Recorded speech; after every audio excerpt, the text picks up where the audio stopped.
Hello and welcome to an international episode of Equilibrium. I'm here with Nuna. She's an actress, author, and activist, the three A's. Thank you so much for being here, Nuna. Thank you so much for having me. I'm delighted to be here. I am so excited to talk to you. I met you when I was in Lisbon, and you were one of the highlights of my trip. We were on the African Lisbon tour, and you were just full of knowledge and full of personality in life. And I was like, I have to talk to her again. Same. I don't know, sometimes energy is just matched. And Mhm. I loved you. And it was an amazing day, a day that we learned so much. And I'm just glad that I can be here sharing knowledge and learning from you as well. No, you're amazing. You're great. I want to know what is a typical day like for you? You do so many great things. What do you what do you do on a normal day? That is absolutely no normal day. That is no day like another day. Is very atypical for me to think of a normal day. Um, I don't know. It depends of what I wake up with. Maybe I wake up as an actress, and if I wake up as an actress, I need to memorize my lines, or go to sets, or go to the theater, or go meet with my agents, or read scripts. This morning I was memorizing lines, and then I don't know, maybe afternoon is afternoon of interviews like today. Or I might be preparing a protest. I might be doing a documentary. I might be doing research with, I don't know, I might be speaking at a university, speaking at the school, reading my book, signing my book at a book fair.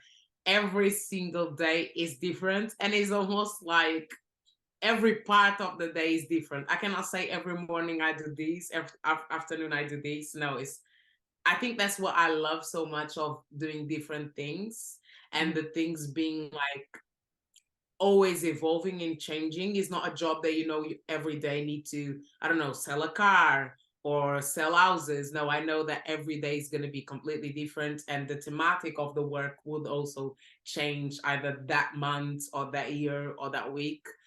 So a typical day is having no idea what the day is going to be. That's exciting though. I feel like That's I would perfect. get bored if it was the same thing every single day. Especially, you're such a creative person. You're probably like, I don't like it's too mundane. It's too yeah. All right. So Nuna, we met in Lisbon. I want to know a little bit about your background. So I live my whole life in Lisbon. I'm Portuguese. And what else? I actually didn't live my whole life in Lisbon. I grew up in Lisbon, and I've lived a bit around Europe, and I mostly work internationally rather than in Portugal. Although I've been doing more work in Portugal recently, and um, my academic background is theater and research Afrofuturism and the systems, how we normalize systems of segregation. And theater goes from classical theater to um, modern performance and European arts and all in between. So from the most classical thing to the most contemporary thing, again, because I think that's what really represents me and what I really am. I like to expand my background as most as possible, to know a bit of everything, and diversity of me, of myself being Black Portuguese, of my backgrounds, of where I lived, of the countries that I visit and what I studied. I like to expand as most as possible, and as an activist and as an artist as well, to have a bit of everything, and then be able to know what you like the most, as well as being able to express yourself through different lenses, is what I'm passionate about, and I think what defines me. So that's what I studied, and that's what I work, and I think I'm very fortunate to be able to do it. Yeah, and I want to know what sort of, when you were young, were you always interested in acting in theater? Oh my God, I cannot remember myself without doing it. It is like with no question, like age 2, 3, doing small plays for my family, small shows, just looking every time I would watch TV, every time I would go to the cinema, to the theater, it was always like, this is a role I want to play. Now, I would have played this differently. This inspired me to create this story. As soon as I knew how to write, I start writing my own plays, my movies, my TV shows, my books. I go to places, and as a child, it was the same. I would just picture this would be an amazing romantic scene. This would be an amazing action scene. Here would be the beginning of the movie. This could have a more rock and roll song on top of it. So I'm always creating these scenarios. I'm always writing. I always have either a notebook on my phone, and it's always getting full of more and more ideas. At school, it was the same thing. I don't think many teachers would be surprised if they remember me to know that I'm sure they Nuna is do. an actress. Nuna is an actress. They will be like, yeah, and water is wet. Well, we know that. But it wouldn't be a surprise at all whatsoever. A lot of plays I did in school. Every time there would be a theater group coming to the school, and sometimes they needed school kids to interact or be part of the play or to play a small character. My teachers would always be like, well, Nuna, you're the actress, so you have to go. And it was always like that. And when the time to study theater came, it was very much, I don't know, I never had that moment of like, I don't know what I'm gonna be, or people really asking like, so what you're gonna be when you grow up.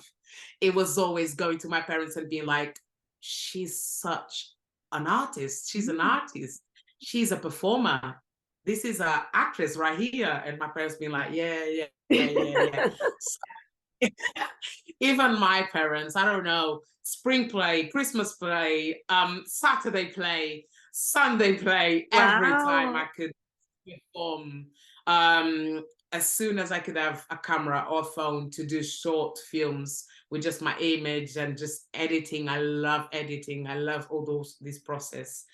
I was just doing it. So it was always very natural for me to create and to try to seek as much knowledge, watch as many movies, watch as many plays. And I think also diversity in it was also very important, because it's not something that you are that used to see. Maybe if I was a sports person, I would be more used to see myself as a Black woman represented it.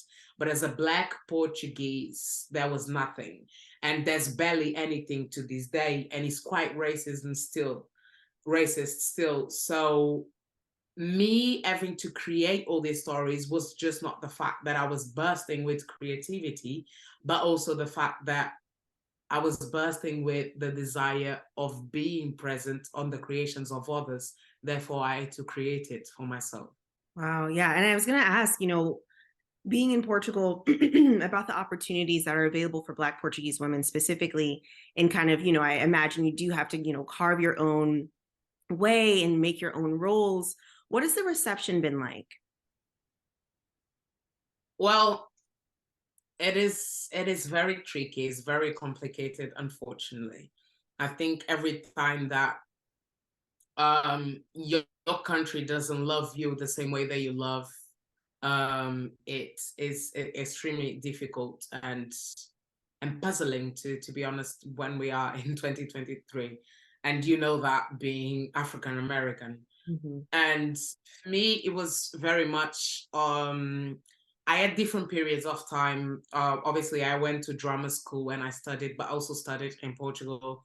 And there was this period of time when I believed that talent was the only thing that mattered, until obviously racism start informing me that that wasn't the case. One talented Black woman will be a lot of times an enemy of the public just because being a Black woman. The way you can respond at workplaces, the way you can talk about abuse, or talk about your ideas, or even be present and fully a human, is different than others can, because you're very quickly the aggressive Black woman and the complicated girl to work. And then you speak up about the racism that is on the text, or from the director, or from your colleague, and you're banned in the industry. So that was the teenage Nuna when I started. I started quite young. That I believed, as I said, in talent, and then quickly, very quickly, I understood that that wasn't enough.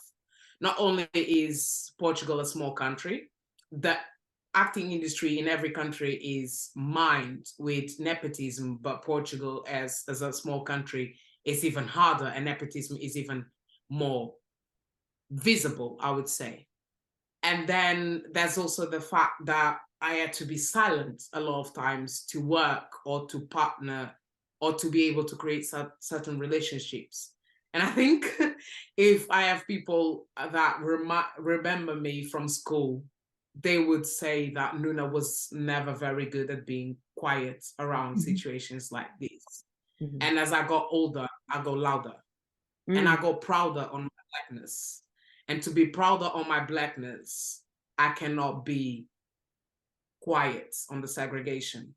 So when I start working as an actress in Portugal after a bit, and I say this in every single interview, and I think it's very important to continue to say so, so other Black actors specifically in Europe don't do the same. I had to leave my blackness outside the door to be working my dream job, and therefore it wasn't my dream job. And when I made the decision that changed my pathway in life completely, to never again do anything without my blackness being present and me being a complete Black woman, a lot of doors closed. Many doors that I was already having to force to open, and I could only put just a certain part of my body in it, completely closed. And that is very heavy for you when your color is what doesn't allow you into the house or into the room or into a certain area. But that allowed me to not give up on my dream, to make it even more magically beautiful for me, but to seek different ways to chase it. And that for me was amazing. And I start working with international actors. I start working internationally. I expanded my portfolio. And so I believe that from the past, let's say 10 years to now, we can speak a lot more about it. But at the same time, a lot of those that speak so openly, like me, continue to get burned Mm. and are a lot of times used to open this conversations about diversity and inclusion and equity and empowerment, but then they are never allowed to actually be in the space because that makes the fragility of racism in a racist country as Portugal too conscious. Mhm. So you will benefit from the work of those that speak about the problems and therefore challenge the problems and later on help to the problems to be solved, but you not allow them to be part and to enjoy the solutions of it. And I'm okay with it because I'm still carving my way. Happily, I'm still a successful actress. I'm still working. It is just sad that 99.999 of my work is internationally. And it's sad that internationally I'm able to still be Nuna and be an actress. Mhm. So I think years to come, more change will come. The conversations are getting bigger and bigger and bigger.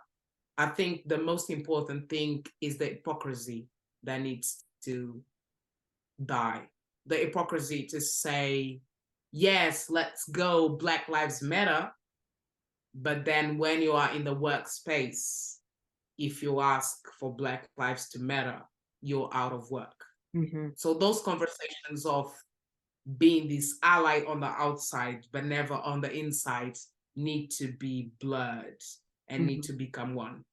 And Wow. I think that's the journey that we're going through. Mhm. And I'm not here to fix any system. I'm here to be able to be in a space that I deserve. And that's work with respect and dignity, and where I'm measured by my work ethic and never by how silent I am about my segregation and my fight for my liberation. Nuna, I mean, wow. Wow. I wish I thought like that. I mean, like, I wish I could, like, I feel like you're pretty young. And just to have that sort of confidence and just knowing that you belong and deserve a spot in these sort of places that aren't necessarily meant for you. I mean, you're great. Great. I Um, think that's what'd you say? a lot of people. A lot of people also influenced me to Yeah. be who I am. And I don't know. I don't think it's just like, I think I live more with we are great than I'm great. I think that's very much an ancestral way of being and an anti-racist practice of continuing with the tools that our ancestors gave us and other people are giving us and we can give to other people. And that for me is really a revolution Mhm. within ourselves. And that gives me superpowers. And I just use it the best way I can each day. Yeah. Who's your greatest inspiration? Mm, I don't have a greatest inspiration. I don't think so. But when it comes to like not give up, I look a lot to my mom. In these times, she's still very much a boomer. So, but in terms of not giving up, I look very much to my mom. I look very much to other Black woman activists, non-binary activists, indigenous activists. But I try more and more to humanize this looking up without creating idols or without by looking up deshumanize them and make them almost a prop instead of seeing their humanity and complexity and goods and bads. That's why I'm not saying names. Smart, smart. Okay. Sorry, good question, but I dodged it. Yeah, always. I knew it. As I mentioned before, we met on the African Lisbon tour, and there were so many things that I learned that I had no idea about Portugal. You don't really Mhm. talk. We don't really talk about it here in America. So when we traveled there and we were on this tour, I was like, "What? Like, wow!" Like, and just to be standing, at these locations was just, completely powerful. But I want to know, like, could you share something about, Portugal's Black history that most people don't know? Well, yes, this is my field of research and obviously, as I mentioned, academic research. And for me, as an activist, and I do a lot of revisionism work on the way that we are taught white history. And it's very important for me as a Black Portuguese to speak that Portugal has more than 500 years of Black history, Black presence here. There's been centuries and centuries of free Black presence in Portugal, as well as Black slave presence and Black workers in Portugal. A lot of times in Portugal, we like to speak of the migration after the liberation of the ex-colonies, when the ex-colonies finally free themselves from Portugal, the colonizer, the oppressor. It's very important for people to speak more and more about the different colonizers in European countries rather than just thinking about the UK and sometimes France. That limits our possibility to liberation. And what I did during the tour, my amazing friend does this amazing work, and I was there that day, and I just wanted to share a bit on the fact that if we don't understand each other's segregation inside of Blackness as a Black diaspora and Africa, we are unable to continue this path of liberation. The story will always be presented as a white perspective from the majority of the other places.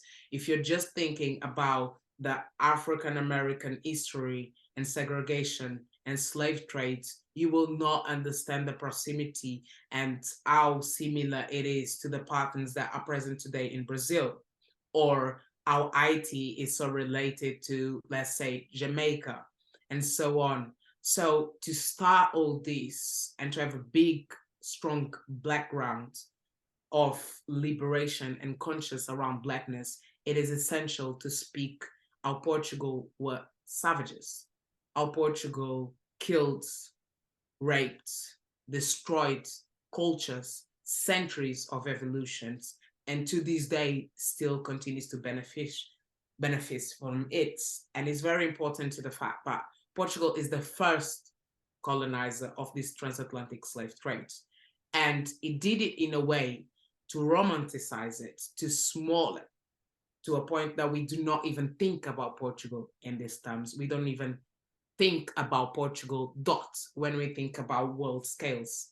And it's also important to think about that because for Portugal, they use it in a romanticized way, where it's still the biggest pride is the way they presented that they went to Africa, they went to the Americas, they went to Asia to save these savages and to give some culture. Literally, the national anthem starts with heroes of the sea, the noble people. Everything is around boats.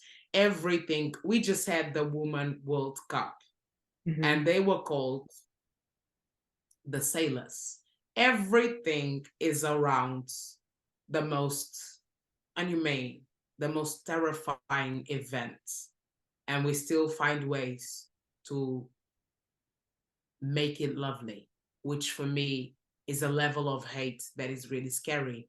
And that's why I do the work that I do, and I do the research that I do, and I educate myself on the matter, and I continue to do so. It is impossible to understand the way that neocolonialism is working, the way that racism is working, without you understanding the way that the colonizers rebranded themselves and forced those that were colonized to do so in the process. So Portugal was the first, and officially also the last one. Only in 1999, he left his last colony. Oh, really? That late? Really, that late. That late. I was born. Macau was still part of Portugal. And people try to romanticize it by saying that it was not exactly a colony. They do many names. Colonies kept getting rebranded by many names. But what it means is white supremacy keeps rebranding itself to look and to appeal to the people of its time. And if we continue to learning the history by those that wanted us to not have history, then we cannot build a different future. Oh, I had no idea that. I mean, it was as recent, I should say, as 1999. I mean, I definitely, even researching, just a simple Google search about Portugal and the transatlantic slave trade. None of that comes up. Yeah, can't find any of that information. and if you see most of the history books about Africa, about Black people in Europe, about even Romani people in Europe, that was segregated so heavily to being compared to Africans or believed to be Africans. Gypsians from Egyptians, thinking they came from Egypt. So all this correlation, all this anti-Blackness around the world, this afrophobia, this hate of the proximity with the Blackness is still very present. And we suffer it around the world, even in countries that didn't colonize us. They still think that we are below everything, and we still have a model minority. But to understand that, we need to understand those that created this white supremacy concept of race, racism, Black, the word negro, from Portuguese and Spanish. So if you don't start there with the way that we today see Black, and we know it's not just Black people, it's also indigenous groups, it's also Aboriginal groups, we need to understand those that looked at us and qualify us as such. Not only to reclaim it, to liberate, but to also understand how it was attached to us. the way we are made products, the way we are sent across the oceans, the way the languages, the cultures were diminished, and the way to this day, so many times, we are still being exploited as a diaspora and in Africa. If we don't start by looking at Portugal, we're not able to really start looking at ourselves in different ways from the beginning. Otherwise, we still will not be able to have the foundations to really truly start to dismantle it and to fully understand. And that's why it's so important to listen to Black Portuguese people, to read books written by Black people in Europe, by Afropeans, by Afro-descendants, and so on. And therefore, we are able to expand to other places, to Africa, to South America, to North America, and to the Caribbean, and so on. But in Europe, if it's not Black British or Black French, we are eclipsed. And that is a problem that we will have to get there. The intersectionality of Blackness is just as important as the intersectionality of liberation. Mm-hmm. One other thing I found interesting is that, you know, on the Tory, they said that, you know, Lisbon used to be majority Black. And now, you know, it's, I forget which specific percentage it was now, but most of the Black people have been, you know, removed from Lisbon and are in Lagos now, Lagos. Can you talk a little bit about that, you know, how that happened, why that happened, and, you know, just that erasure? Okay, so that's two different things. Lagos was a slave port city Okay. in the south of Portugal, and is Lagos in Nigeria, Lagos in Nigeria, is named after it. It means Okay. lakes, Portugal. And Lisbon had a big period where Black people was present everywhere centuries ago, and then they got mixed into the society, and there was this process of making the Blackness disappear, and also a lot of slaves to the south of the country, to the big farms. If you think there's going to be in the history books the slaves that were in Portugal, if you think it's going to be present the people that helped the liberation from the monarchy, the Black Portuguese that fought on the World War, on the war to liberate against Spain and all those, it will not. The first Portuguese woman journalist was a Black woman. Do you think those kind of things are taught at school? They are not. It's like we appeared 20 minutes ago and we appeared to steal the jobs, to create corruption, to do drugs, and to be thugs. That's what they like to say, because otherwise, if they start talking about why they put us in ghettos in Portugal when the mass migration arrived, they would have to explain then before that our presence during the monarchy and our presence during the revolution and our presence through the century and the constant segregation. We appear at the paintings, we appear obviously at the writings, and we appear obviously everywhere. We just disappear when we are not interesting enough to be considered a human. Just like the way they tried centuries ago to make us smoothly go away, either by misogyny or either by mixing us, either by sending us to the south of the country or literally abroad, or by simply making us invisibles like they do nowadays so many times. We can be the cleaners, the cookers, the builders, everything in between, as long as we live in the shadows and not actually in the streets. Or if we are going to be visible, make it a visible that is nice for them, a football player, a singer, a dancer. What things that they can control, things that can entertain them. Now be a politician, be outspoken, be present, and to ask, I'm not even to ask, to have the same rights as them, go back to your country. So this is the country that always says they're not racist. This is the country that says they are the most welcoming. And even worse, the Lusotropicalism, the movement that says because they are so mixed with different cultures, they have so many different heritage, they cannot really be racist. And also they are very welcoming.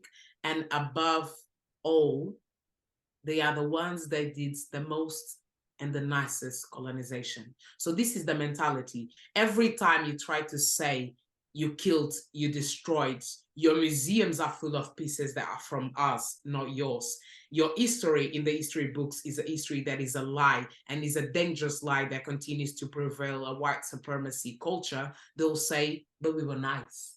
We gave you mirrors. While the British did this, or the Belgians did this, or the Dutch did this, or the Spanish did this. So it's always a whataboutism culture, and it's never what about now?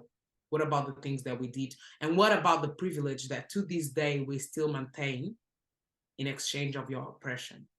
So I always say that the white Portuguese, the majority, because it needs to be the majority of a population for a system to work, for a system to persist, and for a system to evolve. So the majority of the white Portuguese are extremely racist, and it's a racism that is served the coldest possible with a smile, which is so dangerous. Mm-hmm. And it is a racism that will say, I'm not a racist, but and then you're never allowed to talk, to be present, to be fully invested, and to be human. And that's why it's so important for us to look at places where the statistic of police violence is extremely high on Black neighborhoods. The statistics of incarceration for Black people is extremely high. The statistics for ghettoization of Black people is extremely high in a country that, because of that, doesn't allow you to actually do a majority reads of numbers of people and census to know how many Black people are affected by this, because otherwise, institutionally, we would have to answer to a lot of things. So I always say Portugal and the Portuguese people, they don't love us. They tolerate us, because if they loved us, they will allow us to be sane with them. If a white Portuguese turns around and says, this is wrong in this country, there's been desegregation, violence against women is still high, and the abuse from this is still going on, this country doesn't pay us enough, and the taxes are too high, people will be like, damn right, I don't agree, whatever, whatever. But if a Black person opens their mouth and acts as a human, we go back to your country. Mm-hmm. That is not being welcoming. That is not love. That is tolerating. If you serve me, if you entertain me, I'll tolerate you. If you ask humanity, I'll hate you. And that's why it's so important to start with the first colonizer, for us to start to understand how to dismantle the colonization mentality and its impacts to this day. So obviously in America, we have defund the police, and Black Lives Matter has become a global movement. Are there any movements that are in Portugal that are similar to that? I think the conversations and the fights around racism are in a different level. In Portugal compared to America. I think you guys are more advanced, and a lot of things we drink from you guys, or we drink from Brazil. I think those are the main two sources of anti-Blackness that we drink from the outside and not inside. I think there is a lot of movements around police violence, which is very strong for the Black community. And there's a lot of movements against the ghettoization of Black neighborhoods, Black people, and the conditions of living, and just housing itself and gentrification. And it's stronger and stronger and stronger. I think the 90s saw a big push and increase around Black conscious and activism, and then the last decades as well. That was another moment, and I think is really, really, really strong. The way it's growing, or the way that is the wish to grow, and the wish to connect internationally, not just think about it in terms of I'm drinking from other places, but I'm connecting with other places, which is completely different. I think we're getting to that stage now. Even conversations with the PALOP, the African countries that speak Portuguese, and with Brazil, and some conversations with other Afropeans of Africans in Europe, as well as other places, which is, I think, for me, a very exciting point of this situation. I think we still have major work to do around the work of the intersectionalities. So the Black queer community is doing an amazing work. But a lot of times when we think about the anti-racism work, the Black queer community obviously is doing this work, but a lot of times, if we're talking about non-queer community, it thinks is something separate instead of something that it needs to be together and is together and is colonial work, the anti-queerness, you know? And the same with misogynoir and the work that Black women are doing, and the way there is a conversation about empowering Black women and all that, but a lot of lines of the toxic masculinity and the patriarchal around Black men is viewed as anti-African, anti-Black, instead of colonial culture of Blackness, instead of ancestral culture of Blackness. So the nuances and the different waves of activism around intersectionality are still something that we are progressing.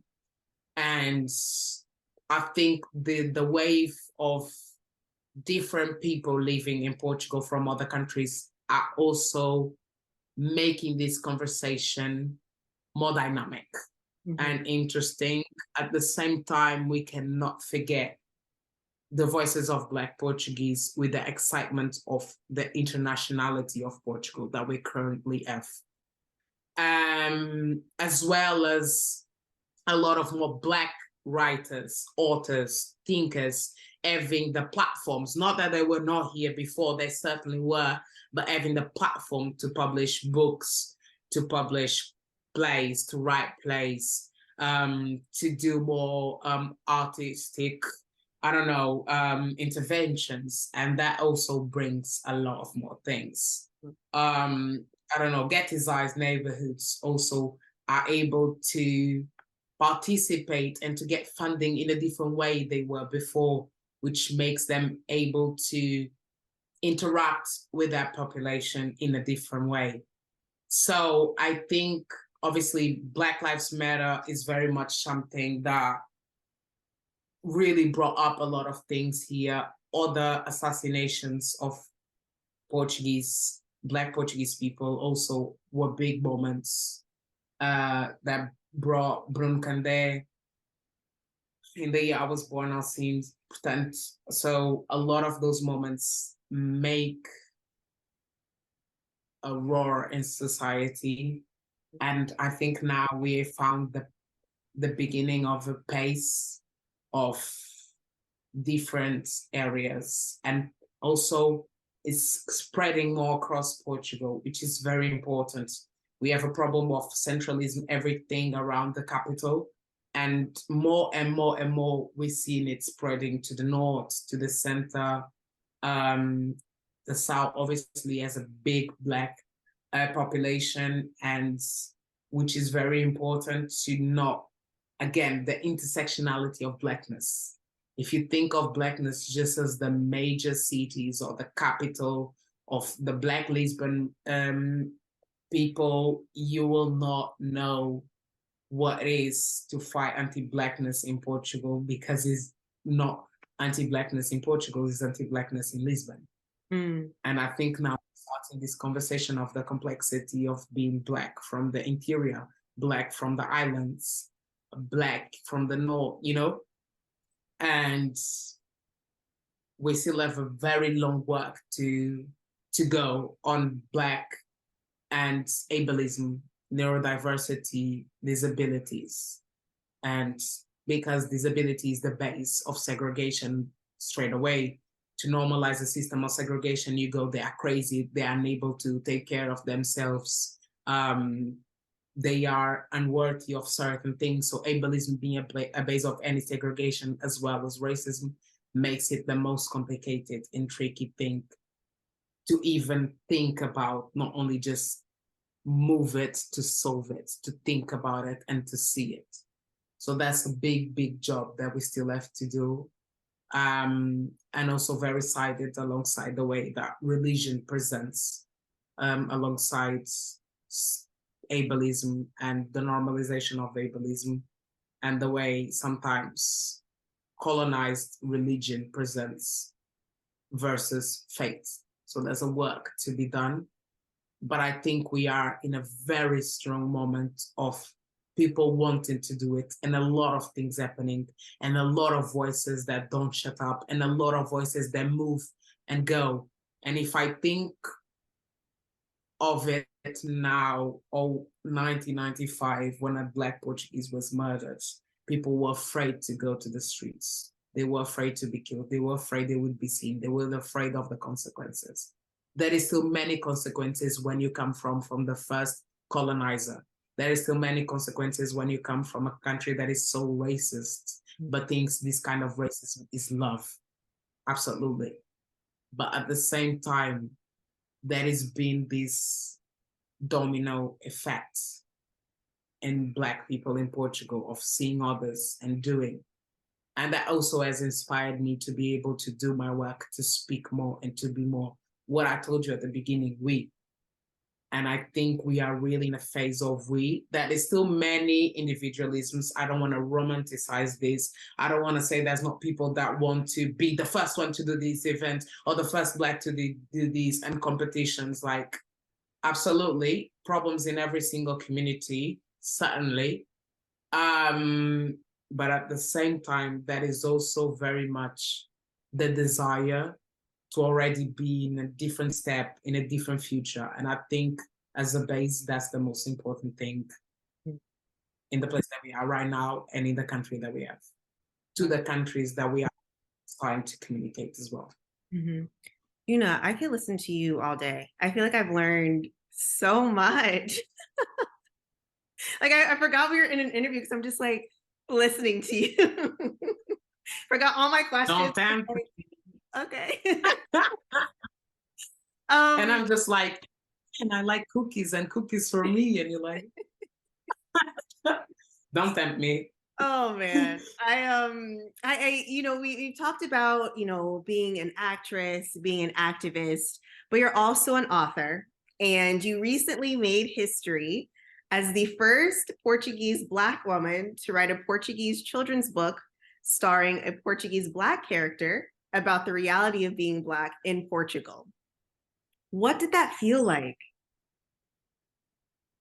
To be the first Portuguese Black woman with the first Portuguese Black lead in a children's book talking about Portugal, it felt surreal. Mm-hmm. I devoured books as a child. It was one of my happy places. I cannot say I read a lot of Portuguese books. As I told you, I need to create the diversity that I don't see, or I seek it. I don't see a lot of Portuguese productions. Anything that I don't see that wants me well, that is also that loves me, I don't go there. And writing, as I told you, as soon as I knew how to write, I never stopped. I do it every day. I'll do it all the time. I need to breathe. I need to act. I need to write. I need to create. And I need to laugh. Yeah. I think those are my things. A day that I don't laugh is a very odd day. I always laugh. I always create some way every single day. Even if I'm extremely ill, I find a way to create, even if it's just in my head. I need to create different universes, different possibilities, different dreams. That's the biggest revolution that I can give to the world, in a place then being a Black woman must be a limitation, must be a jail, must be silence, must be gray. The biggest revolution I can do is to dream the impossible every single second that is possible. Wow. And that's exactly why I wrote this book. Nuna, as a child, loved this world, loved our country, loved people, and she deserved so much more that she was given. And Nuna today as well. And I say this a lot of times, I do not accept anything else than what I deserve. And that's my full humanity. And with that comes love, abundance of love. And if there's no book that I feel Nuna as a child and Nuna as an adult would see this abundance of love and know the millions of other Nunas, then it got to a point during 2020, during the peak of Black Lives Matter protests, that I was like, I only have this problem that sometimes I'm so afraid of my dreams because I dream it so big. And I know I can do it, because why couldn't I? Maybe I will not, but why couldn't I? Yeah. I can. Yeah. Maybe it doesn't happen, but I can. But then I get afraid of them. But it got to a point where the hate is here. Racism is here. We can see it. Our grandmas saw it. Our great grandmas saw it. Our ancestors saw it. If somehow I'm seeing love, I'm having all these ideas of love in my head, and somehow I can make it a reality, I know I'm going to see hate, but what if I'm going to see love as well? Wow. And then I just wrote and wrote and wrote. And lucky enough, I was contacted to write a book. They didn't even know I had written a book. Wow, really? And yes, I was, again, Nuna and the fears of the way I love not being, and the world not being able to love me back. I wrote the book. I love the book. I know I needed that book. And I felt like a lot of people could need that book, but I just shove it inside of my drawer. And I was like, oh, next month I'll send it. Next month I will try. I did all the lists. I'm very organized. I love organization. I wrote all the pros and cons of every, publisher and all that. And then just one day, on my grandma's birthday, I just received a message. And I don't know, my world changed, but it's also what you manifest and what you put out there. And something that was also very important for me as an activist, as a writer, and as an artist, as an actor, it was the fact that a lot of times with the fear of the world not loving me back, or also with the pain that we have to suffer every day for others to live with that privilege. Every day, we don't know if going to a coffee shop will not be a racist encounter. The simple thing of just watching the weather, or just going to the shop, or just going to work, meet up with people, going for a date, you never know the weight of being racialized will be. Not Black, but the way the whiteness writes about Blackness.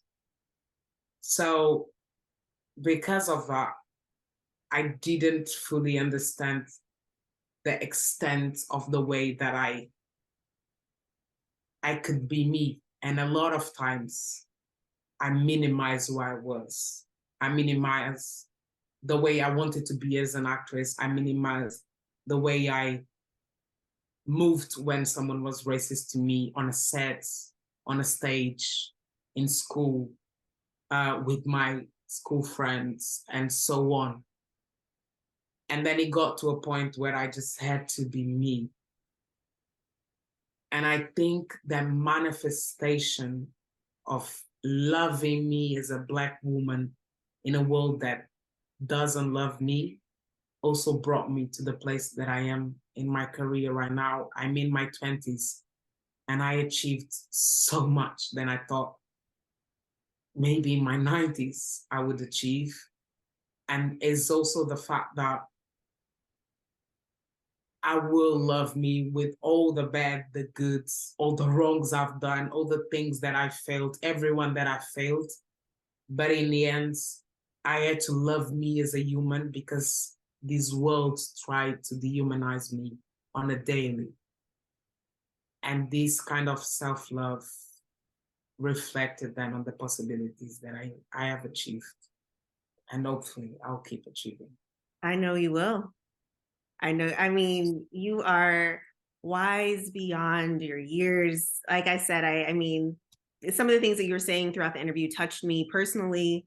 And I want to continue to follow your journey and support you in any way that I can. And I want my audience to support you. If you come to America, I want to support you and see you. Tell everyone how they can, support you and follow your journey. Well, that is a very good question. I never know how to learn. You said that, and I actually glitched, and I was like,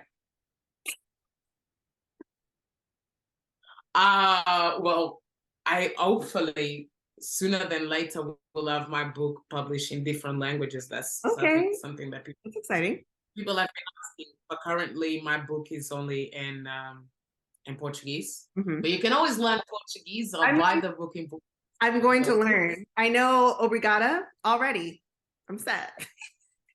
Thank You're you. set. Thank you. Oh my That's God. all This I need. is all you need. That's all That I was was a saying fluent. there, and I got by. So, Yeah. But just say it in different ways, like obrigado, mhm. obrigado, Well, obrigado, obrigado. obrigada? Yeah.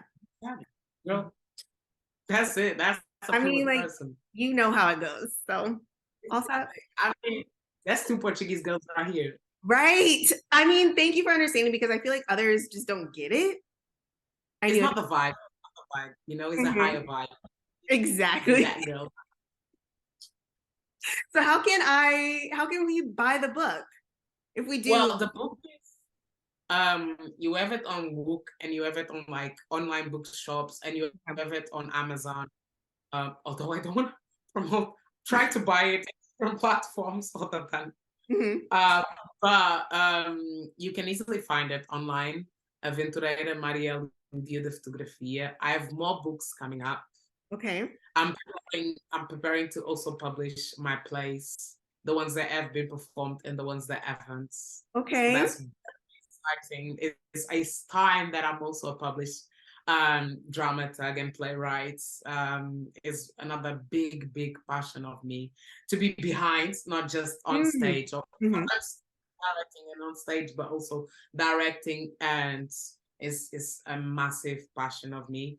Um, and obviously, I social media wise, I only have my Instagram. I do bits of English, bits of Okay. Portuguese. Once a year, I remember I speak Spanish fluently and I do a Spanish one. But I just keep, I don't know, and on my day to day, I speak Spanish, but on the channel. But yeah, I'm so sorry also for my Spanish followers or Spanish speaking followers that keep.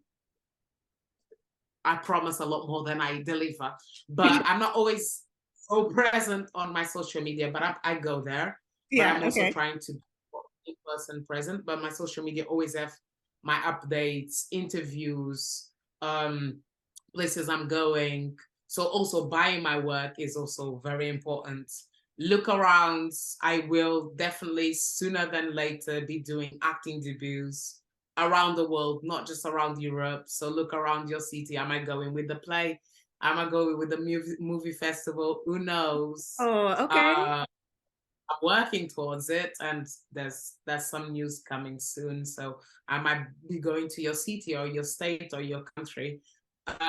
Also, you can always invite me to or suggest me. That's the massive way. I work a lot of mouth by mouth information. So if you suggest me to your university, to your diversity forum, to your conference, I'm always open to travel and go and meet people and learn with people. That's the only way this can work.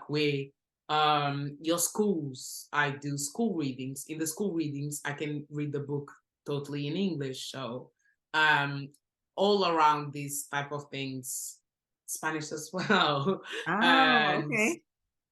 so I'm always welcome. If you pass and if you think, oh, Nuna would be perfect for this festival, she would be perfect for this workshop.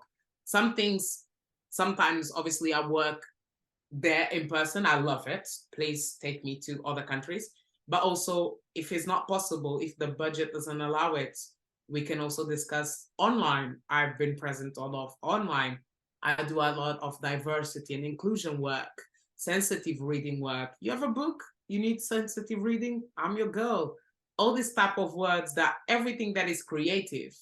Again, as I said, I'm a dramaturg, I'm a writer. I do dramaturgy for things that are not just theater, circus, performance arts, a lot of things. Again, as I said, I study to be able to do a lot of things. I love a lot of things, and I work in a lot of things. Yeah, we can do everything except going to football matches because I get a bit too much heated. But everything that is not sports, I'm about equality. Okay, okay. We love it. We love it. Now, what is your Instagram handle? What is your name on Instagram?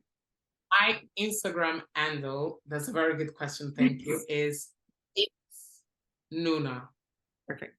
It's Perfect. EITSITSNUNAA.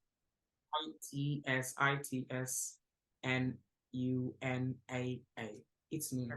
But It's Nuna Nuna. with two A's. It's It's Nuna. it's Nuna. Very, very easy. I had to do it. I had to do it. Nuna. I take ages to reply, but DM me, and I'm more than happy to chat with you. Email me.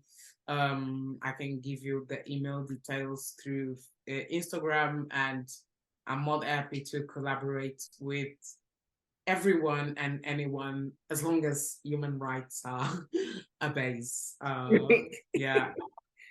Well, Nuna, thank Yeah. you so much for coming on Equilibrium. This is absolutely one of my favorite interviews. I forgot my role in the interview because it was so great and you were so engaging. I am just so happy to have met you, and thanks for coming on the show. Thank you so much. I loved it. This is actually my favorite interview ever. Stop it. Don't say that. Okay.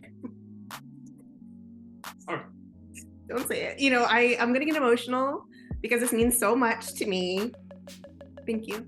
Thanks so much. Thank you. Thank you so much. It was lovely to meet you, and I cannot wait to see you in person again.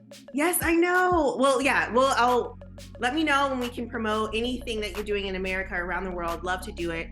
And everyone, please support Nuna, and we will see you next episode. We will talk to you soon. Thank you.